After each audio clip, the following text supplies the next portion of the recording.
Hey, welcome back to the channel. My name's Cody. If you're new to the channel, hit subscribe. I post every Tuesday and Thursday on my business adventures and how it can help you go faster in yours. Today's video talks about opportunities when you're seizing opportunities, specifically buying or selling an asset. Now, my thoughts on this are a little bit to the contrary of what most people say. When you are buying something, you're getting started, you don't have a lot of resources, you're getting your first business, maybe it's a rental property. Doesn't matter what it is, you are buying something. Be willing to overpay to get started. What I found to be true is the price of admission into the business world is typically you're exchanging more money than you will after you've achieved some success.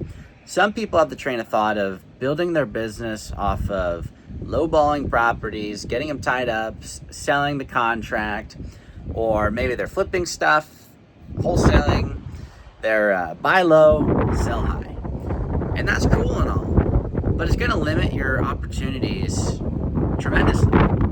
Because at the end of the day, what you're paying for something, you can out-earn that pretty easily if you're a good operator.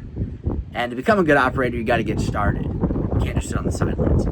So I would be willing, if I were you, to pay more when you're getting started for the opportunity to get into the game. That's my 2 cents. I've done that on almost every business adventure. I've almost always overpaid people, and it's served me very well because while I'm giving them a very high price, I make sure it works in a way where I can cash flow my way through my future problems that are going to pop up. Now, on the sell side, let's say you're trying to get rid of something. Be willing to leave some meat on the bone. Leave some upside for the next person. Now, that's completely opposite of what I just shared on the buy side. Because if you are the seller in this situation, you're getting a lot more than you bargained for. Well, when you're selling, be willing to leave opportunity for the next person. Don't make them go through what you had to go through. Now, while some people are going to say, well, that's stupid. When I sell out of positions in businesses or deals, I make sure it is more advantageous for the next person than it is for me. It still has to work for me, but it needs to be a little bit more weighted towards them because they're about to take on a huge commitment and allow me to move on to the next adventure. They should get compensated for that. Be willing to leave a little bit on the table for the next person when you're passing it on, and be willing to pay people more when you're getting started.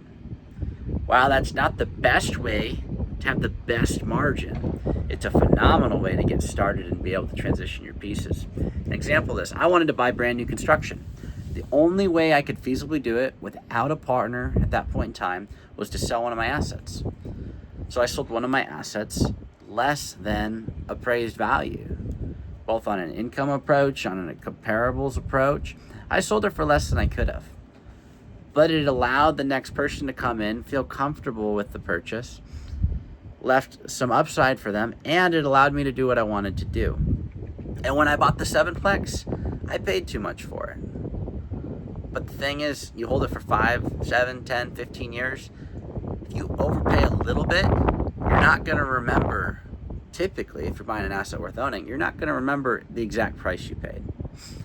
What you're going to be grateful for, though, is that you got in when you got in, which is why my advice comes from the perspective that it does. Find a way to get in. They have the saying, get in where you fit in. Well, you can fit into a lot more deals if you're willing to pay a little bit more for whatever you're buying up front.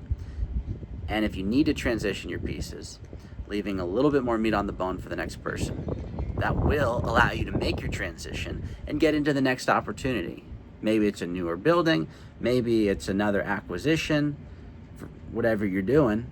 You could be just doing an expansion. Maybe you're buying an office building for your company. Be willing to pay more on the up and be willing to take a little bit less on the exit than you might be able to get.